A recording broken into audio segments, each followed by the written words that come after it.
નમસ્તે વિદ્યાર્થી મિત્રો, કેમ છો? મજામાં? આજે આપણે ટેટ આર્ટ માટે સ્પેશિયલ શૈક્ષણિક મનોવિજ્ઞાનના પ્રશ્નો વિશે આપણે કેટલાક જે મોસ્ટ આઈએમપી છે જે મને લાગશે એ હું તમને કહેતો રહીશ. એટલે તે પ્રશ્નો ઉપર ખાસ ધ્યાન રાખજો. અને પ્રશ્નો તો બધા જ કરવાના છે, પણ જે સૌથી વધુ મોસ્ટ આઈએમપી છે તે વચ્ચે જે આવશે હું તમને કહેતો રહીશ, એટલે તેના ઉપર ખાસ ધ્યાન આપશો. પ્રશ્ન નંબર 1 છે, એક શિક્ષકનું સૌથી વધુ ઈચ્છનીય લક્ષણ કયું હોવું જોઈએ? તો એક શિક્ષક તરીકે સૌથી વધુ ઈચ્છનીય લક્ષણ હોવું જોઈએ કે ઉત્તમ વર્ગ વ્યવહાર, વિષય વસ્તુ પર પ્રભુત્વ, વિચાર અભિવ્યક્તિની સ્પષ્ટતા. એટલે કે ઉત્તમ વર્ગ વ્યવહાર હોવો જોઈએ, વિષય વસ્તુ પર પ્રભુત્વ હોવું જોઈએ, અને એમને જે વિચાર છે એમની અભિવ્યક્ત કરવાની સ્પષ્ટતા ચોખ્ખી હોવી જોઈએ. બુનિયાદી શિક્ષણનો નૂતન અભિગમ કોણે આપ્યો હતો? તો આ પ્રશ્ન ખાસ ધ્યાન રાખજો, ગાંધીજીએ આપ્યો હતો. વર્ગખંડમાં કઈ બાબત સૌથી વધુ અગત્યની છે? તો તમે જ્યારે વર્ગખંડમાં અભ્યાસ કરાવતા હોય ત્યારે બાળકો પ્રત્યે જ્યારે તમે અભ્યાસ કરાવો છો ત્યારે અસરકારક પ્રત્યાયન હોવું જોઈએ. એટલે કે તમારો જે અભ્યાસ છે એ બાળકોને સ્પર્શી જાય તેવો હોવું જોઈએ, એટલે કે અસરકારક પ્રત્યાયન હોવો જોઈએ. એનસીએફનો અમલ ક્યારે કરવામાં આવ્યો હતો? તો આ પ્રશ્ન બી ખાસ ધ્યાન રાખજો. 2005માં તેનો અમલ કરવામાં આવ્યો હતો. નેશનલ કરિક્યુલમ ફ્રેમવર્ક, જેને આપણે પૂરું નામ છે એનસીએફનું. પ્રોજેક્ટ પદ્ધતિમાં શિક્ષકની ભૂમિકા કેવી હોય છે? તો એક મિત્ર જેવી હોવી જોઈએ, એક માર્ગદર્શક જેવી હોવી જોઈએ, અને એક સહાયક જેવી હોવી જોઈએ. તો પ્રોજેક્ટ પદ્ધતિની વાત કરીએ આપણે. ત્યાર પછી વિજ્ઞાન પ્રતિભા ખોજ પરીક્ષા કઈ સંસ્થા દ્વારા લેવામાં આવે છે? તો આવી ખૂબ અગત્યનો પ્રશ્ન છે જે પરીક્ષામાં પૂછાયેલો છે. તો એનસીઆરટી દ્વારા વિજ્ઞાન પ્રતિભા ખોજ પરીક્ષા લેવામાં આવે છે. ત્યારબાદ મિત્રો, વિકલાંગ ધારો ભારતમાં ક્યારે અમલમાં આવ્યો? તો વિકલાંગ ધારો છે એ 1995માં અમલમાં આવ્યો છે. જીસીઆરટીનું વડું મથક ક્યાં આવેલું છે? તો આવી પ્રશ્ન ખાસ યાદ રાખજો, અને મોટાભાગના વિદ્યાર્થીને આ પ્રશ્ન આવડતો જ હશે. ગાંધીનગરમાં તેનું મુખ્ય મથક આવેલું છે.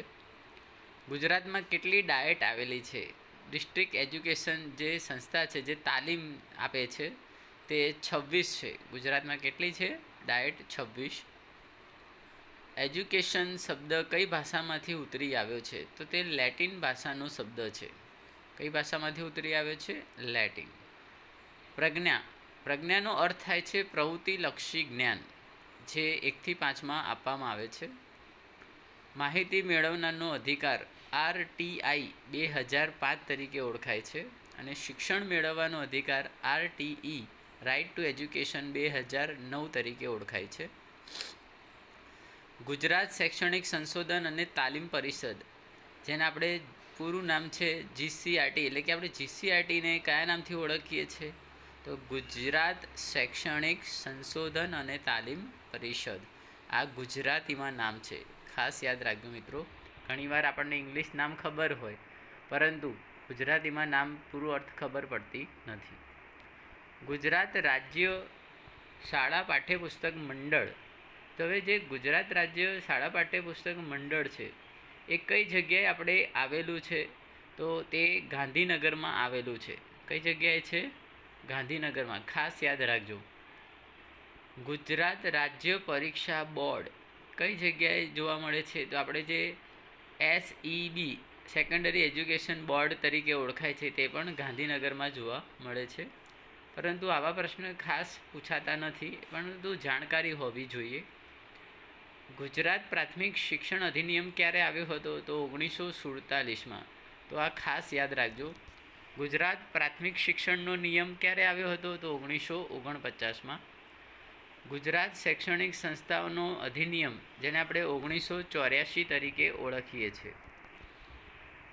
National council four teacher education act 1993 NCTE ક્યારે અમલમાં આવ્યો? તો 1993માં. તો આ સાલ ખાસ યાદ રાખવાના છે.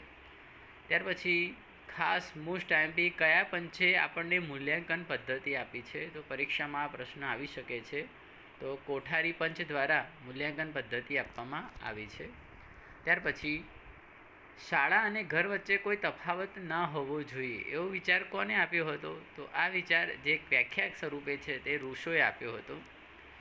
યુનો દ્વારા બાળકો માટેનું જાહેરનામું ક્યારે બહાર પાડવામાં આવ્યું હતું? તો આ પણ પ્રશ્ન પરીક્ષામાં પૂછાઈ શકે. 1959માં યુનો દ્વારા બાળકો માટેનું જાહેરનામું બહાર પાડવામાં આવ્યું હતું.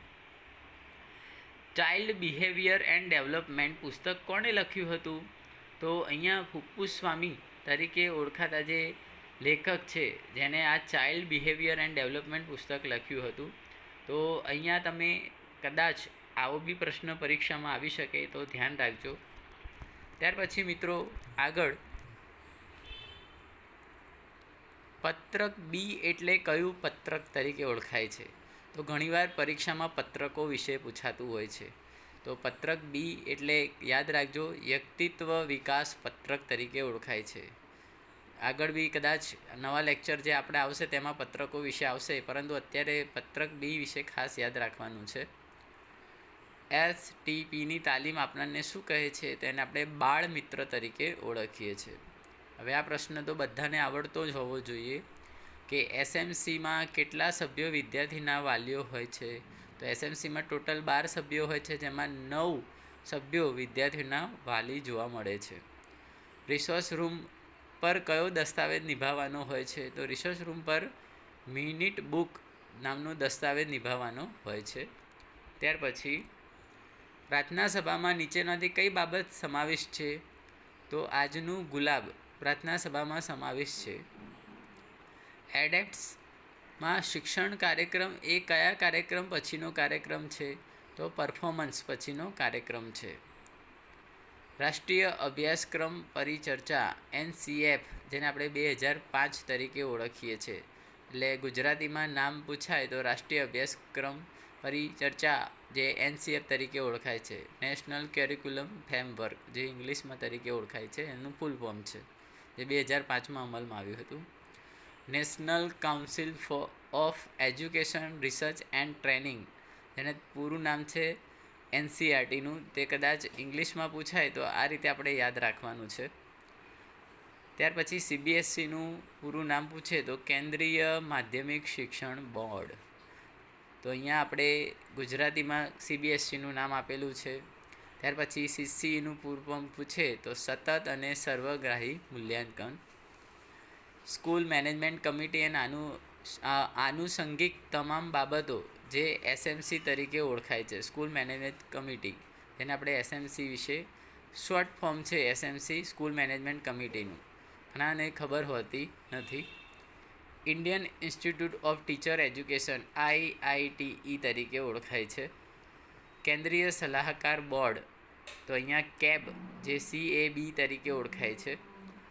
ચિલ્ડ્રન યુનિવર્સિટી, તો અહીંયા ચિલ્ડ્રન યુનિવર્સિટી કઈ જગ્યાએ છે? તો તે પણ હાલમાં ગાંધીનગરમાં કાર્યરત છે. જિલ્લા શિક્ષણ અને તાલીમ ભવન, જેની મુખ્ય મથક ડાયટ ક્યાં આવેલું છે? તો તે પણ ગાંધીનગરમાં છે, જેને આપણે ગુજરાતીમાં નામ જિલ્લા શિક્ષણ અને તાલીમ ભવન તરીકે ઓળખાઈએ છીએ. ડિસ્ટ્રિક્ટ એજ્યુકેશન જે આપણે અહીંયા ઓળખીએ છીએ, કદાચ તમે ગાંધીનગરની મુલાકાત લેશો તો તમને ડાયટની અહીંયા તાલીમ, કદાચ તમે શિક્ષક ભવિષ્યમાં બનો તો તમારે 100% ગાંધીનગર ડાયટમાં તમારે તાલીમ લેવી પડશે અને ફરજિયાત જ હોય છે, એટલે તમને ત્યાં સ્થળની મુલાકાત થશે. પ્રજ્ઞા એટલે શું? તો પ્રવૃત્તિ દ્વારા શિક્ષણ અથવા તમામ આવશ્યકતાને ઉપકાર બને તેવો અભિગમ. એડપ્ટ્સમાં કુલ કેટલા પરિમાણો હોય છે? તો એડપ્ટ્સમાં કુલ 4 પરિમાણો હોય છે. નિરંતર શિક્ષણ કાર્યક્રમ એ કયા કાર્યક્રમ પછીનો કાર્યક્રમ છે? તો તે સાક્ષરતા પછીનો કાર્યક્રમ છે. ઘણીવાર આપણને નોર્મલ પ્રશ્નો લાગતા હોય આ રહ્યા, પરંતુ પરીક્ષામાં આવા બી પ્રશ્નો પૂછાઈ જતા હોય છે. નિરંતર શિક્ષણ પછી કોણ આવે છે? સાક્ષરતા. શિક્ષણ નીતિ તેમજ નવા પ્રવાહના કાર્યનું ઘડતર કરવાનું કાર્ય કોણ કરે છે? તો તે તમે બધા જ જાણો છો, શિક્ષણ વિભાગ. વર્તમાન સમયમાં જીવન કૌશલ્ય આધારિત શિક્ષણ પદ્ધતિના હિમાયતી કોણ છે? તો આ પ્રશ્ન ખાસ યાદ રાખજો, ડૉક્ટર સ્વરૂપ ભટ્ટ. શાળાના સમય દરમિયાન શાળામાં ન આવી શકતા બાળકો માટેની શિક્ષણ વ્યવસ્થા એટલે? તો જે શાળામાં ના આવી શકતા એને આપણે વૈકલ્પિક શાળા તરીકે ઓળખીએ છીએ. શિક્ષણના ક્રિયાત્મક ઉદ્દેશને પૂર્ણ કરવા માટે પાઠ્યપુસ્તકમાં કોની પર વધારે મહત્ત્વ આપવું જોઈએ? તો ક્રિયા અને પ્રયોગ દ્વારા આપણે બાળકોને અભ્યાસ કરાવવો જોઈએ, જેથી કરીને એમનું જે જ્ઞાન છે એમાં શું થાય, વધારો થશે. તો અહીંયા 46 પ્રશ્નો આપણે જોયા, જેમાંથી કેટલાક પ્રશ્નો મેં તમને કીધા એ જેના શોર્ટ ફોર્મ ખાસ જે ગુજરાતીમાં ઇંગ્લિશમાં તમારે યાદ કરવાના છે, કોઈ વ્યાખ્યાઓ છે, પછી કોઈ શાલો છે, તે ખાસ યાદ રાખવાના છે. તો આવા પ્રશ્નો પરીક્ષામાં 100% પૂછાતા હોય છે. હવે આપણે નેક્સ્ટ લેક્ચરની અંદર અન્ય પ્રશ્નો વિશે ચર્ચા કરીશું. ત્યાં સુધી આવજો.